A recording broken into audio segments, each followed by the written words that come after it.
यानंतर प्रथम क्रमांकाचे निर्मल दिंडी पुरस्काराचे मानकरी आहेत श्री संत रोहिदास दिंडी, दिंडी क्रमांक 13, जगद्गुरु संतश्रेष्ठ श्री तुकाराम महाराज पालखी सोहळा आणि यांचा धनादेश आहे 1,00,000 रुपये धनादेश व सन्मान चिन्ह। या पुरस्काराने यांना या ठिकाणी पुरस्कृत करण्यात येत आहे। श्री संत रोहिदास दिंडी रथापुढे, दिंडी क्रमांक 13।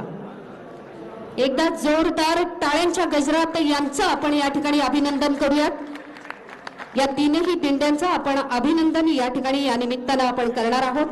पायीवारी सोहळ्याची परंपरा अखंड राखत या सोहळ्यातून समाजाला सामाजिक, पर्यावरण, वृक्ष संवर्धन, प्लास्टिक मुक्ती, व्यसन मुक्ती, स्त्री भ्रूण हत्या यासारख्या सामाजिक विषयांचे प्रबोधन होणे गरजेचे आहे आणि हेच कार्य या दिंड्या करत आहेत आणि यासाठी हा यथोचित सन्मान सोहळा या ठिकाणी संपन्न झालेला आहे।